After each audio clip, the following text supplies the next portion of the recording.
지난 시간에 이제 그 알아차림에 대해서 이제 이야기를 했는데요. 경전에 이제 우리가 불교 경전에 보면 수행을 이야기할 때 이제 이 알아차림을 단독으로 이야기하는 경우는 잘 없습니다. 항상 이제 알아차림과 지혜, 이제 팔레어로는 이제 사띠 삼빠자나 이렇게 표현하는데요. 알아차림과 이제 지혜에 대해서 항상 설명을 합니다. 그래서 오늘은 그 지난 시간에 이어서 이제 지혜 부분에 대해서 좀 설명을 드리려고 합니다. 여러분들이 잘 아시겠지만 이제 이 불교 수행은 여러 가지 이제 테크닉이 많이 있어요. 테크닉적인 측면이 많이 있습니다. 호흡 명상도 있고 또 자해 명상도 있고 또 위파사나 수행도 있고 화두도 있고 연불도 있고 다양한 이런 수행 방법이 있는데, 그런 방법의 이제 공통점은 뭐냐 하면 이제 모든 수행은 다 이제 알아차림을 통해서 탐진치를 버려나가는 것이 이제 수행의 공통점이라고 할 수 있어요. 그러니까 어떤 수행을 하든 간에 그것이 이제 탐진치를 버리게 하는 수행이면은 그건 이제 올바른 방향으로 가는 거고, 그 수행을 통해서 오히려 탐진치가 만약에 증가하고 늘어나고 이것이 탐진치가 늘어난다면, 탐진치가 생기게 하고 늘어나게 하고 이렇다면은 그거는 이제 잘못된 수행이라고 할 수 있겠죠, 그죠? 그래서 이제 그 수행 자체는 어떻게 하면 이제 탐진치를 버리느냐, 여기에 이제 초점이 맞춰져 있습니다. 이제 우리가 왜냐하면 탐진치라고 하는 것이 그 고통의 원인이기 때문에 이 고통의 원인을 이제 어떻게 버리고 내려놓고 포기함으로써 이제 완전한 행복을 실현할 수 있느냐, 이제 이 문제가 이제 수행인데, 근데 이제 좀 수행을 너무 이제 편협되게 이해를 하다 보면 이 수행 자체가 하나의 그 테크닉이 되어버린다거나 또 너무 이제 자선 위주로 수행을 한다거나 이게 이제 우리 삶에서 잘 적용이 안 된다거나 이런 경우가 많이 있습니다. 그래서 선방에 있거나 이제 우리가 수행을 하는 이런 그 절에 왔을 때는 굉장히 이제 좀 순수한 마음이 되는데, 이게 이제 우리의 현실로 돌아갔을 때는 그게 전혀 적용이 안 되고, 그러니까 우리 삶과 이런 이제 수행이라는 것이 분리되는 그런 일이 발생할 수가 있는데, 그거는 이제 어떤 면에서는 바람직하다고 할 수 없습니다. 우리가 이제 오늘 공부하는 주제가 지혜인데, 이 지혜가 있는 사람은 어떤 상황에서도 그 지혜를 이렇게 적용해서 그 슬기롭게 문제를 풀어내고, 또 그 지혜가 작용을 하게 되면 화를 낸다거나 집착을 한다거나 이런 일들이 이제 점차 줄어드는 것이 이제 정상적인 흐름인데, 그런데 이제 그게 아니라 수행하는 것을 좌선이라든가 너무 이제 한쪽에 한 형태에 국한을 해서 공부를 하다 보면 이게 이제 우리 삶의 문제가 되는 게 아니라 그냥 어떤 테크닉적인 측면으로 이제 접근하기가 쉽다는 거예요. 그래서 이제 일단 수행의 기본이 뭔지를 정확히 아는 게 좋습니다. 이제 부처님의 가르침은 어떤 면에서는 되게 간단해요.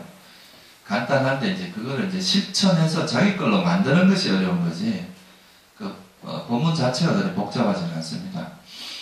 그러니까 이 세상에 고가 있는데 그 고의 원인이 뭐냐 하면 이제 가래, 집착 때문이라고 그랬죠.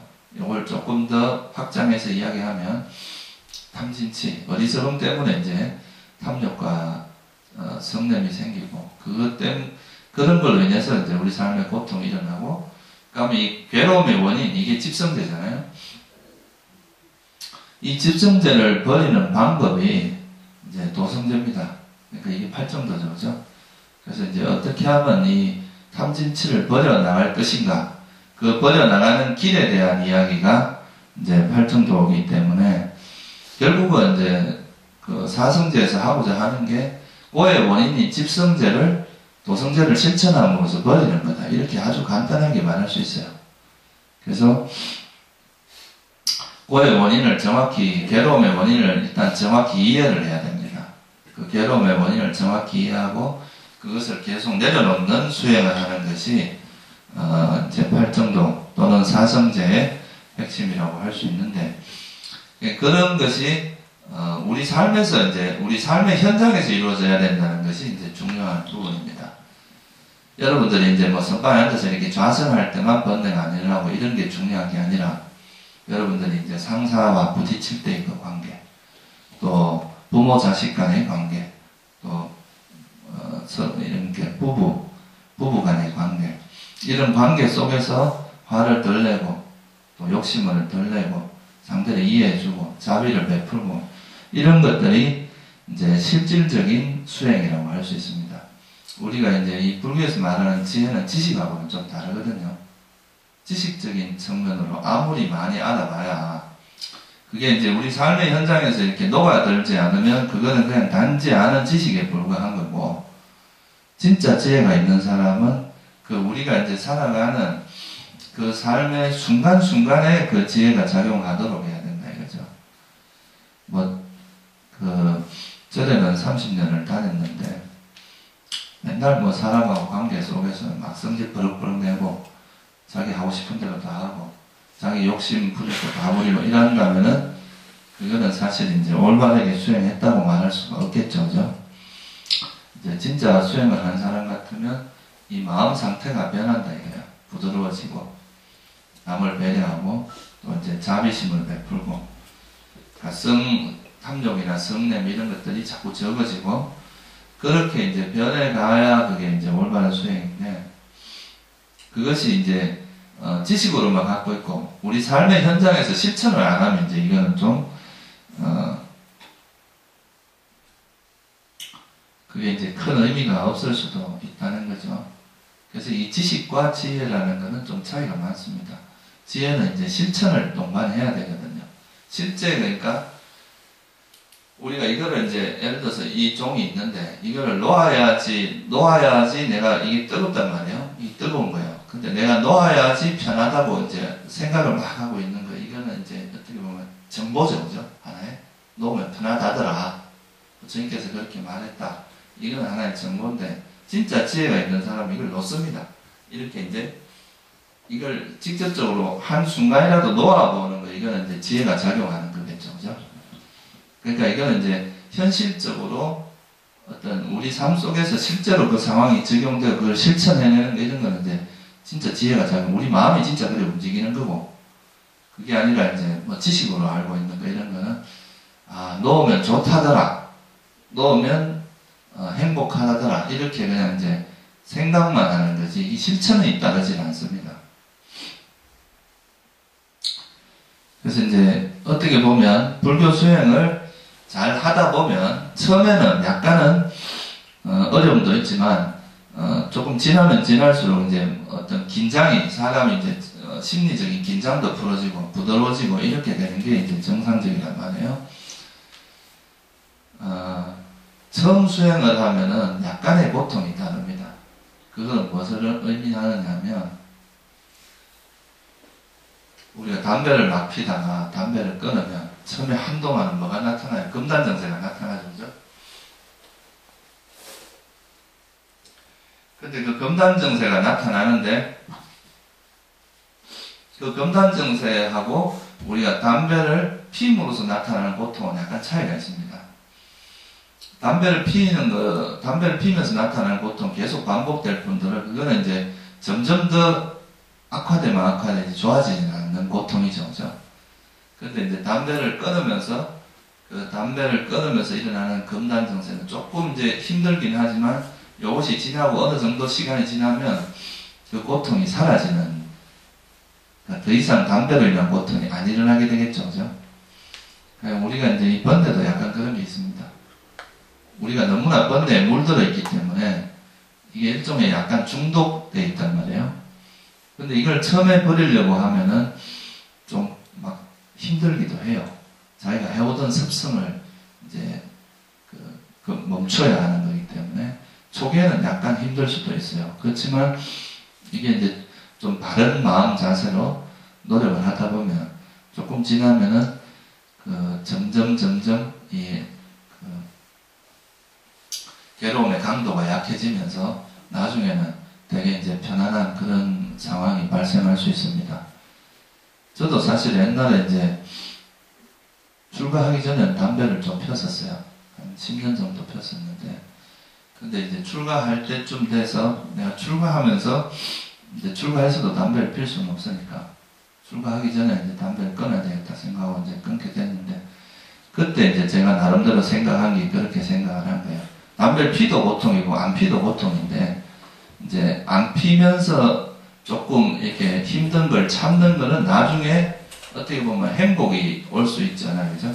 마음이 이제 오히려 이건 이제 고통이 지금 임시로 고통스럽지만 나중에 되면 고통이 사라지는 거고, 근데 내가 이제 계속 담배를 피게 되면 그 고통은 계속 지속될 거야. 어차피 피나 안 피나 고통스러운 건 똑같단 말이에요. 그죠? 그렇다면 이왕이면 좋아지는 쪽으로 참는 게 낫다 이거죠. 어떻게 보면 지혜를 발휘한다면. 그래서 이제 이 수행하는 것도 초창기에는 약간 여러분들이 좀 힘들 수도 있어요.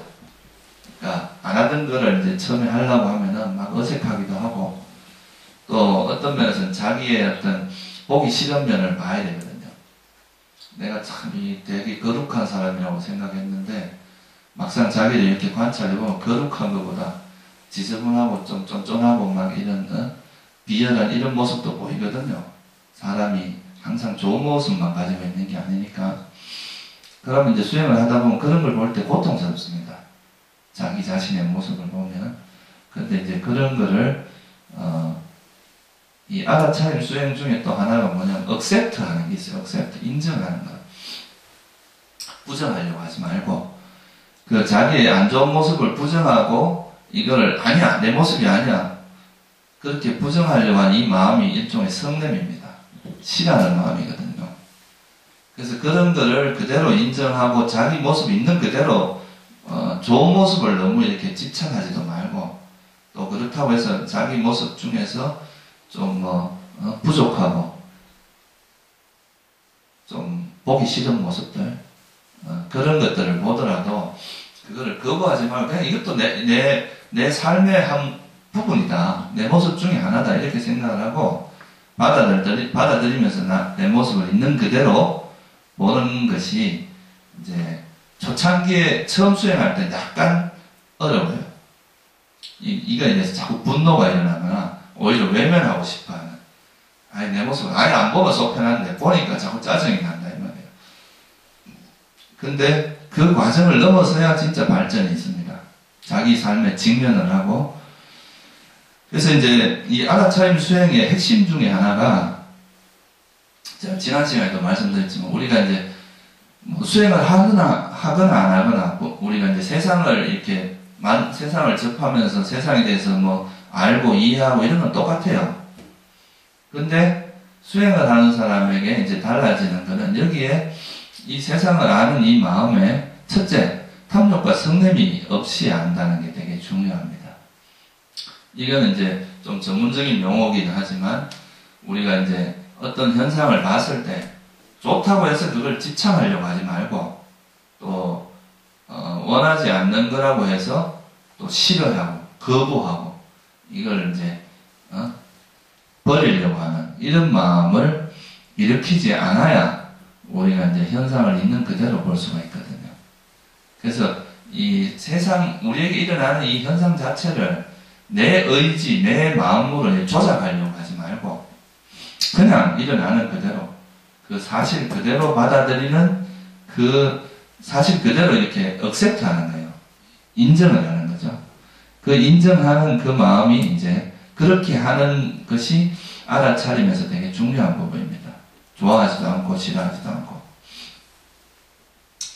그러면 이제 지난 시간 말씀드렸듯이 우리가 이제 어떤, 예를 들어서 내 몸에서 일어나는 현상이 있으면 이 몸에 일어나는 현상도 그냥 뭐 이거를 좋아하거나 싫어하는 마음 없이 그대로 이렇게 일어나는 그대로만 보는 거죠.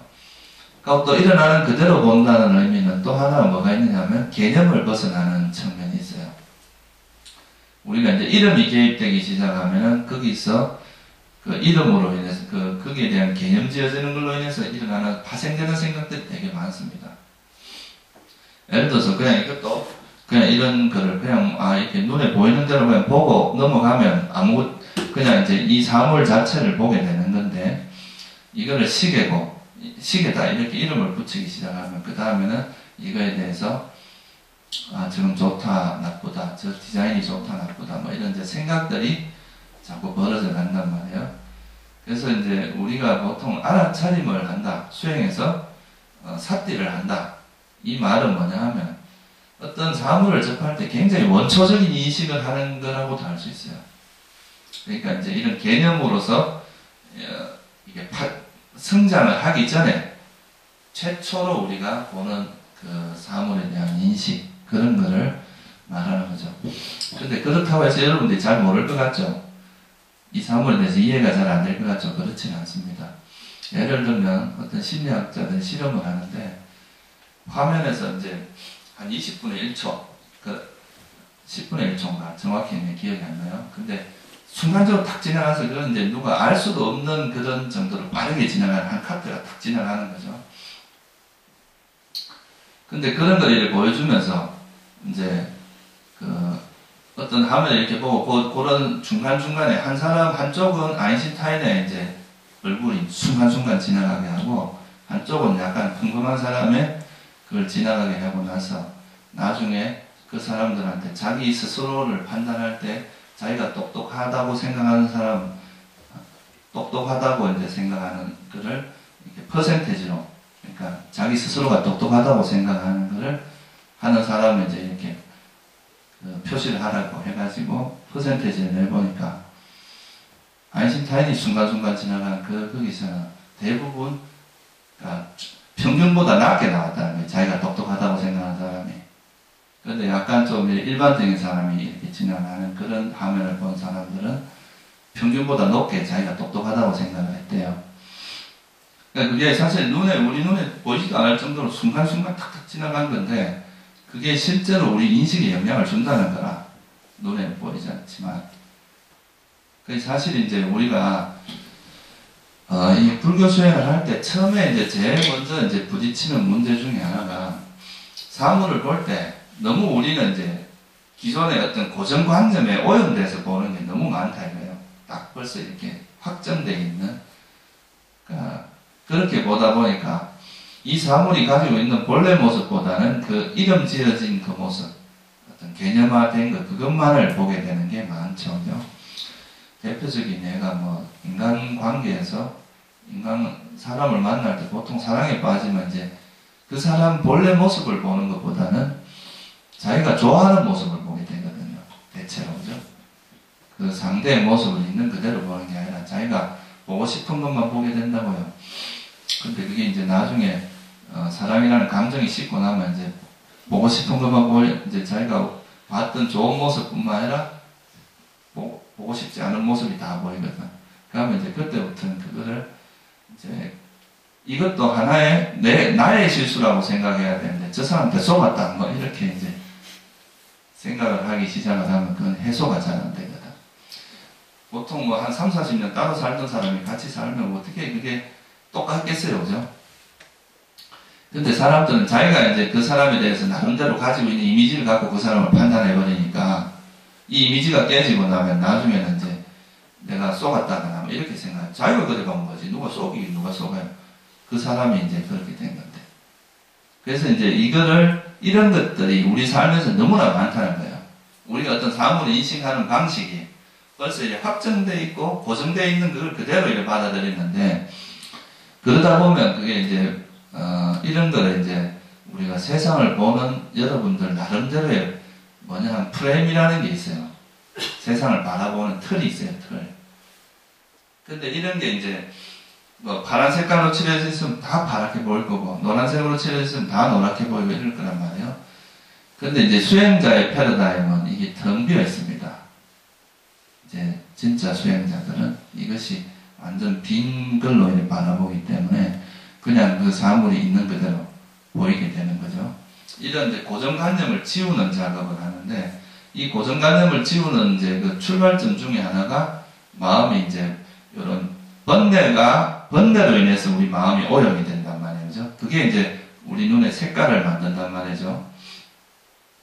그래서 이런 번뇌가 일어나지 않는 마음 상태를 만들면 우리 마음이 아주 순수하고 깨끗한 상태가 됩니다.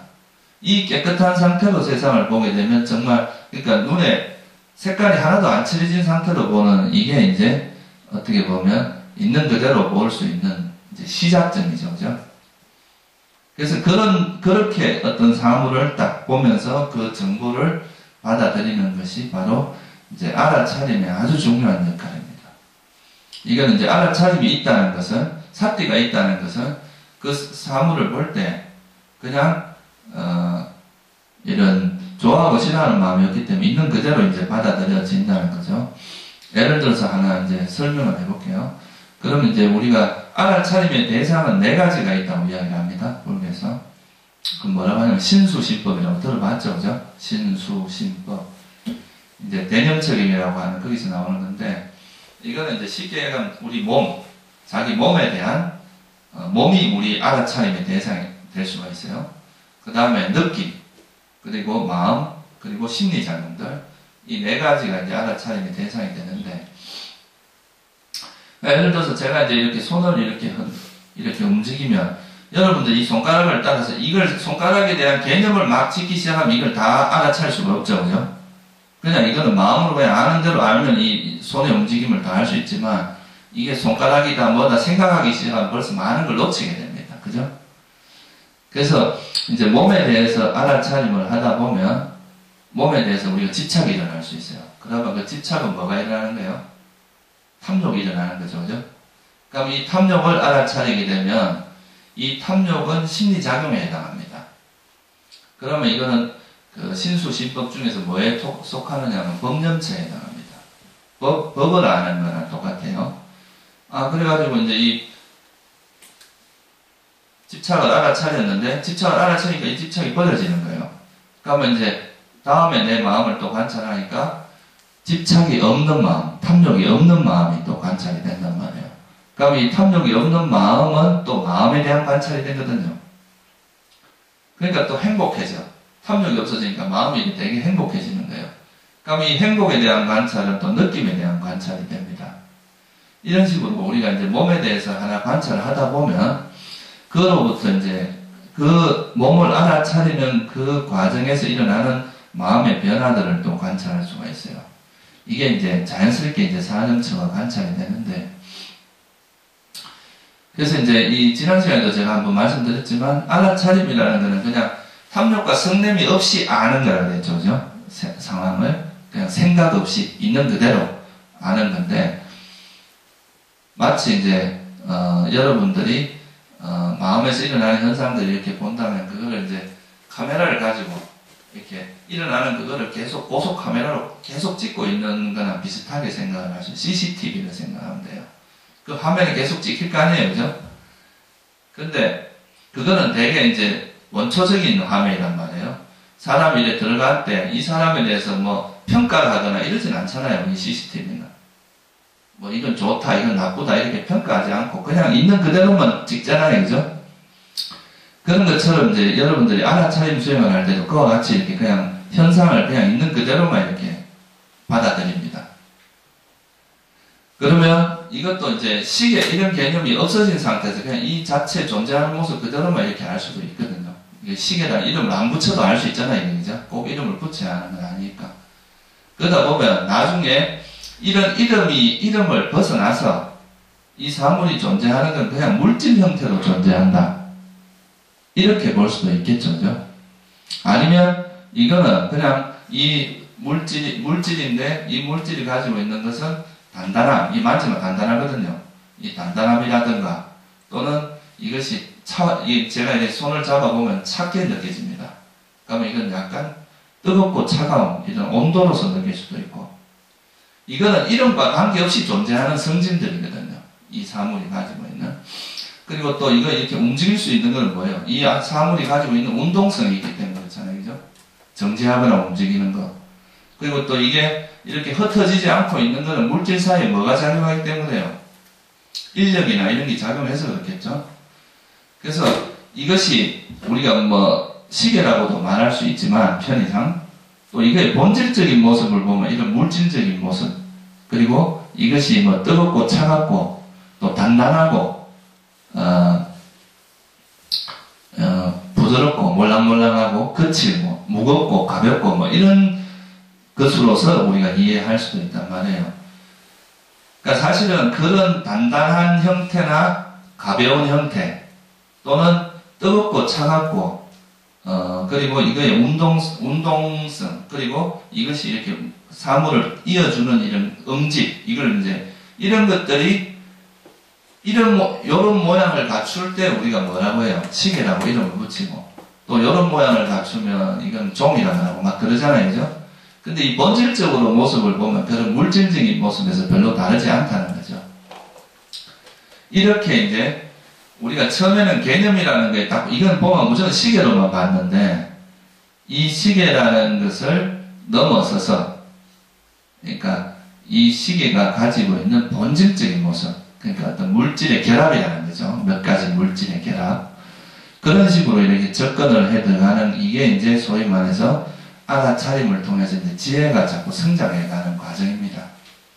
처음에는 우리가 이걸 시계로만 본다면은 이 시계라는 이 사물에 대해서 이해하는 게 한계가 있습니다. 그냥 우리가 시계라는 그 개념의 틀을 벗어나지 못해요. 근데 이거 시계라고 이야기하는 건 문제가 없어요. 그렇지만 이것이 가지고 있는 또 본질적인 모습을 접근해 들어가 보면 이거는 어떤 물질적인 결합이고 그 물질도 또 몇 가지 요소들의 결합으로 이루어져 있다. 이렇게 보게 되면 이거는 완전 다른 시각의 어떤 관점, 완전 다른 관점으로 보게 되는 거거든요. 그러면 이거는 그냥 하나의 물질의 결합이고 또 조금 더 지혜가 나가면 이건 조건에 이런 물질이 일어나는 것도 이 시계가 이루어지기 위해서는 또 뭐 공장도 있어야 되고 사람의 노력도 있어야 되고 뭐 이런 또 침을 만드는 사람 뭐 여러 가지 사람들의 노력과 그런 지혜가 결합해서 이런 시계가 나오잖아요. 이건 이제 조건에 의해서 만들어진 거다 이거죠. 그렇게 이해를 하면은 이거는 또 이 세상에 일어나는 이런 시계라는 현상이 어떤 원인에 의해서 조건지어져 있다. 이렇게 또 이해를 할 수가 있잖아요. 그러면 이것이 이거는 조건지어져 있기 때문에 이것도 세월이 지나면 이것도 뭐 이거 꼭대기도 날아가고 이제 유리도 깨지고 나중에 이러다 보면 이것도 어떻게 되겠어요? 시간이 지나면서 다 깨져서 다시 흙으로 돌아가거나 다른 재료로 바뀌어버리겠죠. 그러니까 이거는 그 변하는 것이라는 걸 또 알게 되고 이런 식으로 이해가 점차 깊어지다 보면 결국은 뭘 알게 되냐면 이거에 실체가 없다는 걸 알게 됩니다. 우리가 시계라고 할 만한 실체가 있는 건 아니다는 거죠. 시계라는 것은 그냥 임시로 우리가 이제 이런 편의상 이렇게 이름을 붙인 거지.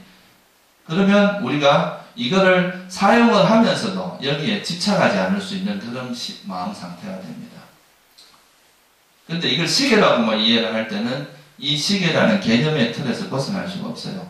근데 이게 시계이기도 하지만 본질적인 면에서 보면 이거는 실체라고 할 만한 것이 없다, 공하다. 이렇게 볼 수 있다면 이거를 이제 되게 자유자재한 경지가 되겠죠. 그죠?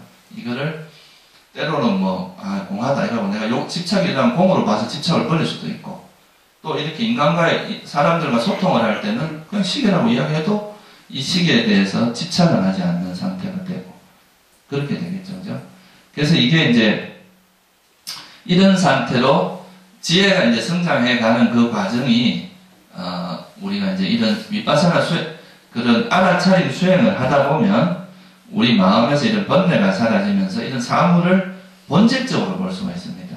우리는 그걸 하나의 고정된 틀이라는 게 결국 그 마치 실체가 있는 것처럼 생각을 한단 말이에요. 시계들은 시계가 있다고 생각하고 그러니까 우리가 보통 우리 자신을 나라고 생각하잖아요. 그죠? 근데 나라고 생각하는 이게 진짜 실체가 있다고 생각해요. 임시로 그냥 우리가 편의상 뭐 일무, 사람, 남자 이렇게 부르는 건데 마치 거기에서 변하지 않는 사람이라는 실체가 있고 인간이라는 실체가 있고 이런 것처럼 생각하는데 이런 거를 이제 알아차림을 통해서 관찰을 해 나가다 보면 이런 사물의 본질이 결국은 그 실체가 있는 것은 아니구나 하는 이제 이런 통찰에 도달하게 됩니다. 그래서 이제 첫 번째 이제 우리가 알게 되는 지혜가 뭐냐 하면, 우리는 사실 이제 항상 뭐 보면 남자, 여자, 뭐 그리고 한국 사람, 미국 사람, 무슨 사람, 그리고 뭐 기독교인, 천주교인, 뭐 불교, 뭐 이렇게 이름으로서 분류하는 게 되게 많은데, 처음에 이제 우리가 알아차림 수행을 하다 보면 그냥 그 사물이 있는 그대로만 보는 습관을, 그러니까 생각 없이 알아차린다는 것이 얼마나 참 편하다는 걸 알게 됩니다, 여러분. 생각이 개입되지 않고 그냥 일어나는 대로만 보는 거죠. 그러면 진짜 마음이 고여요. 우리가 보통 막 생각이 움직이면 머리가 복잡해지는데, 그런 생각 없이 그냥 일어나는 대로 보는 거죠. 그러니까 비유를 하자면, 이런 문 앞에 사람들이 막 다양한 사람들이 오고 하는데, 이 사람은 누구고 이 사람은 뭐고 이렇게 생각하다 보면 벌써 많은 걸 놓치게 됩니다. 그러니까 그냥 누가 지나가는데 그냥 일어나는 그대로만 이렇게 보고 있는 거예요. 지나가는 그대로를 그냥. 그래도 우리가 아는 작용은 항상 작용을 합니다. 아까 말했듯이. 아무리 빨리 지나가도 이 작용을 하거든요. 근데 이렇게 하다 보면 이제 이런 이름을 완전 다 벗어던진 이런 개념적인 것에서 벗어나서 이 사물이 존재하는 모습. 이건 시계, 뭐 이렇게 우리가 이름을 붙일 때는 이건 시계, 종, 컵, 장, 이건 몽둥이, 뭐 막대기 이렇게 다 표현을 하지만, 이게 가장 본질적인 모습을 보면 뭐 요즘 물리학으로 이야기하면 질량과 그리고 온도, 그리고 이거의 운동, 에너지, 그리고 뭐 이거에 대한 어떤 인력과 그 물질 간의 어떤 인력, 이런 게 작용해서 그냥 있는 거다, 이렇게 말할 수도 있거든요. 이런 이름을 다 떠나서 공통적으로는 다 그런, 이것이 가지고 있는 공통적인 모습은 그런 거란 말이에요. 그러니까 개별적으로 이제 모양이 다르긴 하지만 그 사물들이 가지고 있는 공통적인 모습은 그렇게 이제 이야기를 할 수 있는데, 그거를 불교에서는 지수화품이라고 이야기를 합니다. 그러니까 이제 이 단단함 또는 뭐 무겁고 가벼움, 이런 거를 드러내는 성질을 땅의 요소라고 그러고, 이제 수는 인력과 뭐 이런 행력, 뭐 이렇게 물질 사이를 결합시켜주는 힘을 이야기합니다. 그런 걸 수대라고 그러고, 온도, 차고 뜨겁다고 느껴지는 이거를 우리가 화대라고 그러고, 바람은 이제 이 사물이 이렇게 움직일 수도 있고 멈출 수도 있는 이런 것들을 바람의 요소라고 그래요. 그래서 어떻게 보면 이런 것은 이 엄청나게 많은 차별성을 가지고 있는 사물 중에서 그것이 가지고 있는 아주 근원적이고 공통적인 성질을 뽑아내는, 추출해내는 거죠. 그죠? 이런 그러니까 이름을 떠나서 그 사물이 가지고 있는 본래 모습을 이렇게 보게 하기 위해서는 이제 아까 말했던 이제 이런 알아차림이 필요하고, 이 알아차림을 통해서 첫 번째 도달하는 지혜가 이 세상에 있는 것들이 물질적인 현상과 정신적인 현상의 결합이라고 보는 거, 이게 이제 첫 번째 지혜에 해당합니다. 우리는 나, 뭐 영혼, 뭐 자아 이렇게 이야기하지만 이 내가 나라고 생각하는 걸 계속 관찰해 보면 결국은 내 몸이 이렇게 움직이는 이런 몸의 동작이나 이제 어떤 그런 것과 여러분들이 마음에서 내가 예를 들어서 이렇게 이걸 이렇게 들려고 하는 거는, 드는 거는 내 마음에서 이걸 들고자 하는 의도가 먼저 일어나겠죠. 그죠? 그 의도가 일어나고 그 의도에서 내 근육이 움직입니다. 그리고 이걸 들겠죠. 그죠? 이거는 그러니까 이제 마음이 일어나면 그 마음의 작용에 의해서 몸이 작용을 하는 거죠. 마음의 이제 그 일종의 지시에 의해서. 근데 이 마음이라고 하는 것이 여러분들이 뭐 아시다시피 마음이 고정되어 있는 게 아니란 말이에요. 끊임없이 변하고 있는 거란 말이죠. 그죠? 우리가 뭐 아주 쉽게 검증을 할 수 있습니다. 여러분들이 어떤 생각을 하나 딱 이렇게 갖고 이거 멈춰라 하고 딱 멈추고 있어 보세요. 절대 안 멈춰집니다. 이거는 일어난 생각은 금방 사라지고 이 생각을 내가 원하는 대로 멈출 수가 없어요. 그러니까 이거는 이제 그만큼 우리 생각은 순식간에 변한다는 거죠. 제가 이거 지금 기억은 정확히 안 나는데 우리가 1초에 받아들일 수 있는 정보가 수백만 가지가 된다고 해요, 실제. 근데 그 중에서 우리가 처리하는 것은 그보다는 훨씬 적은데 실제로 들어오는 정보가 엄청나게 많다고 그러거든요. 그러니까 우리 뇌가 실질적으로는 굉장히 빠르게 작용을 한다는 거죠. 그래서 부처님께서 옛날에 이제 그 아무따라니까라는 경전에 보면 이 세상에서 마음보다 더 빨리 변하는 것은 나는 본 적이 없다고 했어요. 이거는 마치 비유조차도 들기 힘들다. 마음은 얼마나 빨리 변하는지 그 정도로 이제 마음이 빨리 변하는데 이런 마음에 의해서 일어난 이런 몸의 동작이나 이런 것도 결국은 변하는 거예요. 마음에 조건 지어진 게 어떻게 그 영원하겠어요, 그죠? 그래서 이제 이런 몸과 마음의 어떤 작용이 일어나는 것이지 이것을 지배하는 뭔가 나라고 하는 건 없다는 거죠. 그러니까 내가 이제 이 이해의 과정이 그렇습니다. 이렇게 내가 이제 제일 그러니까 우리가 집착이 강한 것이 뭐냐면 나라는 거잖아요, 나, 그죠? 내가 나라는 것이 제일 이제 강한 아상이라고 하는 그게 집착이 제일 강한데 우리가 이런 이제 알아차림 수행을 하다 보면 나라고 하는 이것이 본질적으로 보면 아까 말했듯이 이제 내가 일어나는 몸의 동작도 알아차리고 또 느낌을 알아차립니다. 이 느낌이라고 하는 여러분들 내가 지금 행복해 이렇게 생각을 하잖아요, 그죠? 행복하다, 괴롭다. 근데 이거는 이제 자꾸 관찰하다 보면 결국은 내가 행복하다고 그 생각하는 느끼는 그때가 뭐냐 하면 행복한 느낌이 일어날 때 그 행복하다고 느끼는 거죠, 우리가. 그게 그냥 느낌의 변화라고 보는 거예요. 이제 여러분들 수행을 하다 보면 그걸 스스로 알게 됩니다. 내가 행복하고 행복하지 않은 것도 그냥 이런 행복한 느낌이 일어나면 행복하다고 내가 느끼고 괴로운 느낌이 일어나면 괴롭다고 느끼는 거죠. 그러니까 행복과 느낌이라는 것도 행복과 불행이라는 것도 이런 느낌의 변화에 불과하다 이렇게 볼 수 있게 됩니다. 그리고 이제 이 마음도 관찰하게 되죠. 그리고 또 뭐 탐욕이 일어나는지 성냄이 일어나는지 또 알아차림을 또 알아차릴 수도 있잖아요, 그죠? 내가 지금 잘 알아차리고 있구나 하고 또 알아차릴 수도 있단 말이에요. 지혜가 일어난다고 또 알아차릴 수도 있어요. 그래서 이 이제 신수신법을 알아차린다는 게 결국은 뭐냐면 신은 뭐에 해당하냐 하면 물질에 해당합니다. 몸. 그죠? 이 수는 느낌이고 이거는 이제 그러니까 오온으로 수신법 이 세 가지는 정신적인 작용에 해당합니다. 근데 이 느낌이라고 하는 것은 오온 이제 우리가 아까 반야신경 할 때 색수, 상, 행식 이렇게 오온을 이야기했잖아요, 그죠? 그럴 때 이제 수온 느낌에 해당하고 그 다음에 이제 이 심이라고 하는 건 식온에 해당해요. 그리고 법이라고 하는 것은 상행에 해당합니다. 이거는 뭐 여러분이 모르셔도 상관없어요. 근데 여기서 중요한 건 뭐냐면 이제 내가 신수신법을 안다는 건 결국 물질과 정신을 파악하는 거예요. 우리 몸에서 일어나는 몸이라는 것이 본질적으로 어떤 모습인가, 우리 마음이라는 것이 본질적으로 어떤 모습인가를 파악하는 건데, 그래서 이걸 보면 그러니까 내가 이제 나라고 생각하는 걸 가만히 보니까 내 몸 아니면 내가 생각하는 이런 기억이라든가 아이디어, 생각, 마음 이런 것들을 나라고 생각한다 이거예요. 보통 여러분들이 나라고 생각하는 그 실체를 한번 찾아보면 그거 외에는 후보가 될 만한 게 없습니다. 다른 거 이거는 여러분들이 직접적으로 느낄 수 있는 후보들이고 뭐 자아니 뭐 이런 거는 이제 개념이지 실제로 찾으면 없습니다. 그런 개념을 찾을 수는 없어요.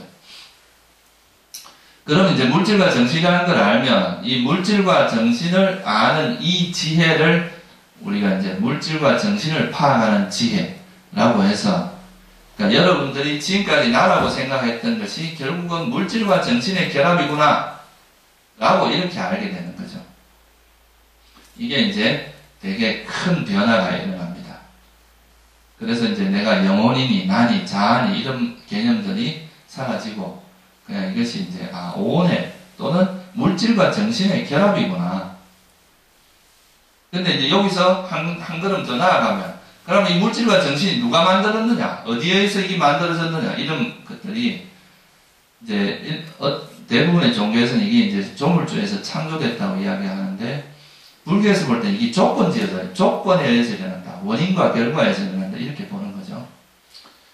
그러니까 우리 마음이라고 하는 것도 어떤 뭐 주체가 있어서 이 마음이 지금은 행복할 때니까 행복한 마음이 일어나라, 괴로울 때니까 괴로운 마음이 일어나라 이렇게 통제하는 뭔가는 없다는 거예요. 우리 마음을 통제하는 뭔가는. 만약에 여러분이 집의 주인이라 그러면 어떻게 할 수 있어요? 당신은 우리 집 주인, 우리 집하고 관계없으니까 나가세요. 당신은 우리 가족이니까 여기서 머무르십시오. 이렇게 내 마음대로 할 수 있어야 그게 주인이잖아요. 그죠? 그게 주인의 역할이란 말이에요. 한 나라에 왕이 있다면 어떻게 되겠어요? 왕이 원한다면 그 백성을 벌도 줄 수 있고 상도 줄 수 있어야 되잖아요. 그죠? 근데 여러분 마음은 여러분 통제권에서 벗어나 있습니다. 여러분들이 마음대로 할 수가 없어요. 만약에 마음대로 할 수 있다면 항상 행복한 마음만 일어나라 이렇게 할 수 있을 거 아니에요. 그죠? 괴로운 건 일어나지 말고 행복만 일어나라 이렇게 할 수 있어야 되는데 그게 안 됩니다. 그리고 이미 일어난 마음을 사라지지 마라. 없어지지 말고 계속 머물러라 한다고 해서 마음이 안 사라지지 않는다는 거죠. 결국 그건 뭘 의미하냐면 우리가 이 마음이 조건지어져 있는 것이라는 것이고 이거는 내 마음대로 안 된다. 이건 통제할 수 없다는 거죠. 단지 우리가 할 수 있는 건 뭐냐 하면 그러니까 이제 그 탐욕이 일어나는 것을 그러니까 탐욕이 일어나지 않게 할 수는 있어요. 그거는 이제 조건을 변화시켜서 탐욕이 일어나지 않고 이제 그 지혜라든가 자비심 이런 게 일어나게 할 수는 있지만 이 마음 자체가 일어나고 사라지는 걸 통제할 수는 없다 이 말이에요. 그래서 이제 이 마음이라고 하는 것도 내 마음대로 안 되는 어떤 무아 실체가 없다. 내 마음대로 안 된다. 그래서 이거는 조건지어져 있다. 그래서 이게 두 번째 이 지혜를 우리가 뭐라고 하냐면 연기, 그러니까 조건에 대한 이해를 하는 지혜다 이렇게 이야기합니다. 그래서 이제 이 세상에 있는 모든 그 현상들이 원인과 결과에 의해서 일어난다는 거죠. 어떤 원인이 있기 때문에 결과가 일어나는 거지 이게 하늘에서 뚝 떨어져 우연 발생적으로 일어날 수도 없고 그렇다고 어떤 뭔가 창조주가 있어가지고 그 창조주에 의해서 그걸 만들어내는 것도 아니다 이거예요. 설사 창조주가 있다 해도 여러분들이 그걸 받아들이고 안 받아들이고 여러분 마음입니다. 그 창조주를 영접하고 안 하고는 여러분 마음이기 때문에 이거는 그러니까 이제 그런 것이 없다고 보는 것이 이제 불교에서 보는 관점입니다. 원인과 결과에서 일어난다 이거죠. 항상 원인에서 결과가 일어난다. 이렇게 보기 시작을 하면 되게 이제 큰 변화가 일어납니다. 그러니까 이제 모든 것이 조건 따라 일어난다고 보게 되면 우리가 이제 이런 것들이 예를 들어서 이 시계를 내가 소유하고 있어요. 이거는 이 시계가 나하고 적당한 조건이 돼서 내 곁에 있는 거지 이걸 내 거라고 할 수 없다 이렇게 되겠죠. 이제 나중에 되면 그죠? 그러니까 조건에 의해서 나하고 이제 임시로 내가 이렇게 소유하는 것이 임시로 소유하는 것이지 이게 내 것은 아니잖아요. 내 것이라면 내가 원하는 대로 계속 갖고 있을 수 있어야 되는데 시간이 지나면 이건 변한다 이 말이에요. 지금도 사실은 변하고 있죠. 외형적으로 볼 때는 정지되어 있는 것처럼 보이지만 안에서 끊임없이 전자 이런 운동들이 일어나고 계속 변하고 있는 상황이란 말이에요. 그래서 이제 무상고 무아 그러니까 이 조건에 대한 이해가 일어나면 모든 것이 조건 따라 일어났다 조건 따라 사라진다 이걸 이해하게 되면 이 세상에 존재하는 것이 변한다는 걸 알게 돼요. 이 세상 하늘 아래 변하지 않는 것은 없다. 옛날에 무슨 책에서인가 보면 그런 이야기가 나오죠. 이 세상에 새로운 것은 없다. 이런 그 뭐 이야기가 있을 거예요 어딘가. 근데 불교적인 관점에서 보면 이 세상에서는 새롭지 않은 것이 없다. 이렇게 말할 수가 있습니다. 왜? 이건 끊임없이 변하고 과거에 일어났다가 사라지고 또 새로운 것이 일어나고 새로운 것이 일어나고 이러기 때문에 이 세상에 있는 것은 항상 새롭습니다. 과거의 것이 존재하고 있는 것은 하나도 없어요. 계속 조건에 의해서 일어나고 사라지고 하기 때문에 그래서 이걸 알게 되면 이 세상은 변하는 것이다 이거죠. 변하는 것은 만족스럽지가 않습니다. 만약 여러분들이 젊음이 영원하다면 만족스러울 거예요. 그죠? 돈을 가지고 있는데 그 돈이 영원히 사라지지 않는다면 만족스러울 겁니다. 또 건강이 영원하다면 만족스러울 거예요. 여러분들의 그 젊음, 미모, 아름다움 이런 게 그대로 간다면 그것도 충분히 행복이라고 할 수 있습니다. 그런데 이것이 변한다는 것은 만족스럽지 않고 불만족스럽다는 뜻도 돼요. 항상 거기에 시달리게 돼 있단 말이에요. 그것이 사라질까봐 두려워하고, 그죠? 그래서 이제 무상한 것은 괴로움이고, 본질적으로 괴로움이라는 뜻이에요. 지금 당장 여러분이 행복하다 하더라도, 그것이 사라지면 또 고통을 유발한단 말이에요. 그러니까 이거는, 있어도 고민이고, 없어도 고민이에요. 이거는 있으면, 없으면 막 그 가지고 싶어서 괴롭고, 만약에 없게 되면 이것이 사라질까봐 또 두렵고, 그런 겁니다. 그래서 이 욕망이라고 하는 건 항상 두려움을 동반합니다. 두려움이나 성냄을 동반하게 돼 있어요. 그래서 이거는 행복이라 할 수 없다는 거죠. 그리고 그러니까, 변하고, 행복도 아닌 것을 어떻게 내 것이라 하겠어요? 네? 내 마음대로 통제가 안 된다 그랬잖아요, 아까, 그죠? 변하는 것이기 때문에 실체도 없고. 그래서 이제 무상고 무아라는 이런 이제 통찰에 도달하게 되는데요. 특히 무아라고 하는 것이 굉장히 중요한 지혜입니다. 우리는 항상 이건 내 시계, 내 책, 내 거, 내 가족, 이런, 내가 뭘 한다, 내가 걸어간다, 내가 밥을 먹는다, 내가 화장실을 간다, 내가 뭘 한다, 이런 이제 항상 무슨 행위마다 거기서 그 행위의 주체라는 나라는 것이 항상 따라다닙니다. 근데 이 무아를 이해하게 되면 이제 더 이상 행위자는 없어져요.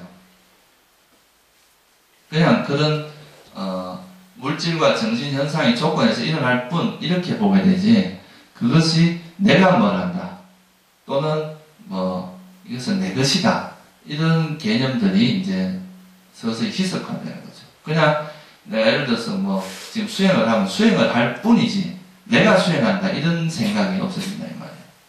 걸어가면 걸어갈 뿐이지 걸어간다는 생각 자체가 없어지는 거죠. 내가 걸어간다는 게 없어지는 거죠.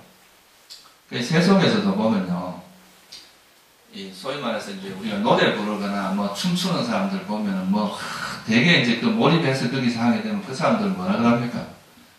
저 사람들은 무아지경에 빠져서 뭘 한다. 그렇게 이야기하잖아요. 실제 심리학자들이 연구를 해보면요, 자아 개념이 희석화될 때 행복을 느낀다 그럽니다. 사람들이 거기서 굉장히 큰 행복을 느낀다 그러거든요. 그래서 이게 이제 그런 운동을 할 때도 그 완전 운동에 완전 빠져서 내가 운동한다 이런 생각도 없이 그냥 운동 자체가 되어버린 이런 상태가 가장 그러니까 이제 어떻게 보면 고수들의 상태란 말이에요. 그 야구 같은 것도 잘 치려고 그러면 오히려 안 되잖아요, 그죠? 근데 그런 생각 마음을 딱 비우고 정말 이렇게 단지 그 공이라는 거기만 집중하고 딱 치면 좋게 칠 수 있는데 잘 쳐야지 이런 마음은 오히려 그런 거를 흐트러뜨리죠, 그죠? 그 집중력을. 그래서 이제 이 수행에서 여러분들이 이제 우리에게 일어나는 그 현상들을 이거는 이론이 아닙니다. 여러분들 실제로 관찰하다 보면 예를 들면 우리 몸에서 일어나는 현상들도 계속 이렇게 변하고 있다는 걸 보게 됩니다.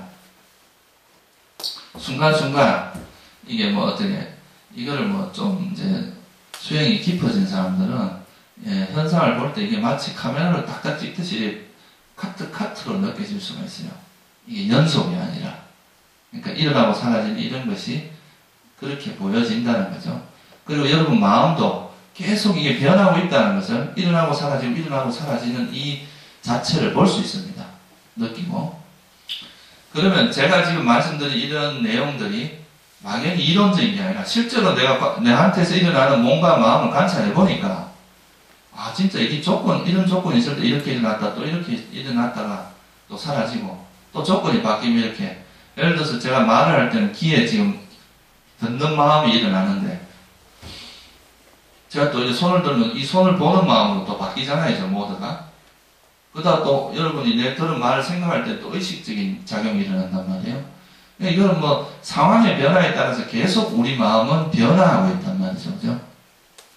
이거를 이제 자기 눈으로 직접 관찰하게 되면, 진짜 우리 삶에서 일어나는 건 그냥 단지 어떤 이런 현상들의 변화가 있을 뿐이지, 거기서 어떤 조건에 의해서 이런 현상들이 일어나고 사라지는 거지, 이거를 뭔가 조정하는, 그러니까 그런 주체자가 없다. 거기서 뭔가 우리를 컨트롤하는 뭔가가 없다. 이거를 이제 알게 되는 거죠.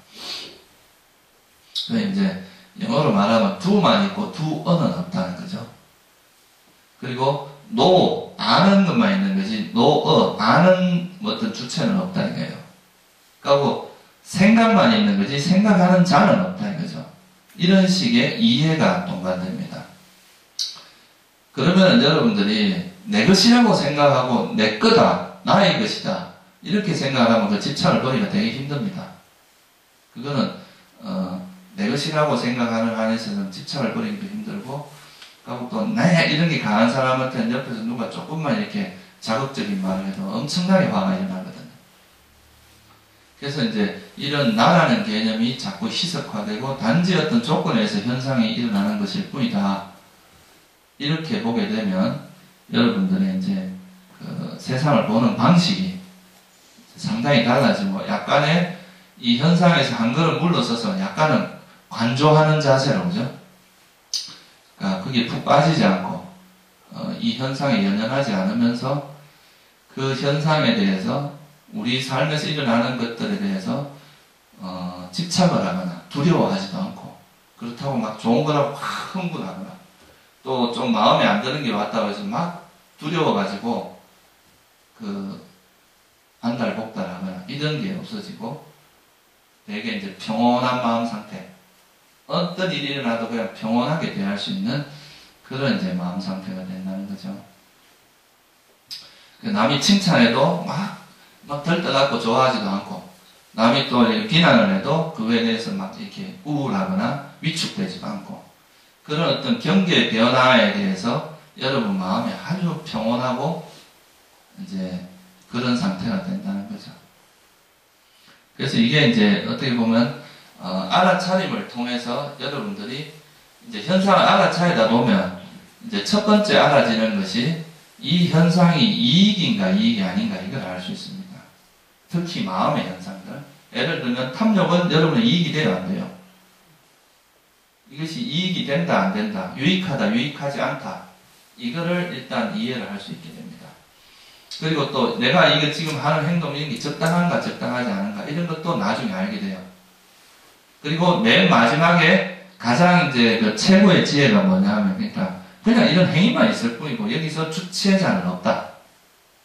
그러니까 이제 아는 자는 없고 아는 것만 있는 거고, 또 지켜보는 자가 있는 게 아니라 그냥 지켜보는 것만 있는 거고, 그런 어떤 마음의 작용일 뿐이지 그것이 무슨 실체가 있는 것은 아니다. 이렇게 알게 되면 여러분들의 삶이 완전히 달라집니다.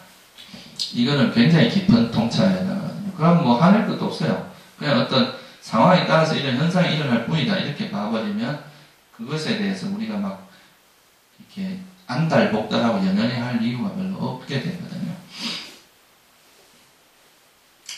그래서 이제 이런 지혜가 생기게 되면 여러분들이 번뇌를 다루는 방법에 대해서 알게 돼요. 여러분들에게 지금은 만약에 탐욕이 일어나면 막 이걸 억지로 버리려고 하는데 이거는 버려지지 않습니다. 마치 늪에 빠진 것과 같아서 여러분들이 벗어나려고 하는 그 자체가 또 새로운 탐욕이 작용을 하는 거나 똑같습니다. 이걸 이제 벗어나고 싶은 욕망이 작용을 하기 때문에 지혜롭게 하는 게 아니라 막 우격다짐으로 하게 되거든요. 그러면 이건 더 크게 빠지게 돼.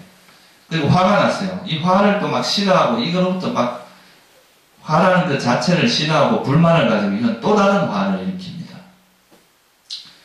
그러니까 이런 탐욕과 성냄을 막 이렇게 우리가 강압적으로 억지로 억눌러서 이거를 극복하려고 하는 건 불가능해요. 그거는 그렇게 하면 할수록 더 고통은 커집니다. 근데 이런 번뇌들에 대해서 여러분들이 이제 이런 알아차림을 하는 거, 이건 이제 우리 마음에서 이런 번뇌들이 어떻게 움직이는지를 보게 됩니다. 이럴 때 내가 집착을 하고 이런 걸 싫어하고 거부하고, 아까 말했듯이 이거를 좋아하고 싫어하는 마음 없이 그냥 있는 그대로 지켜보는 연습을 자꾸 하다 보면 뭐가 와도 그걸 좋아하고 싫어하는 마음으로 싸우려고 하는 게 아니라 어떻게 하겠어요? 배우게 됩니다. 이건 이런 거구나. 이건 이렇게 움직이고 이건 이렇구나. 이제 이건 투쟁이 아니라 배움의 차원으로 바뀐다 이 말이에요.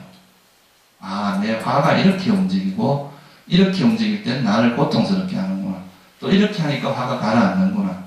이런 이제 그 번뇌들을 통해서 번뇌들을 다스리는 지혜를 배웁니다.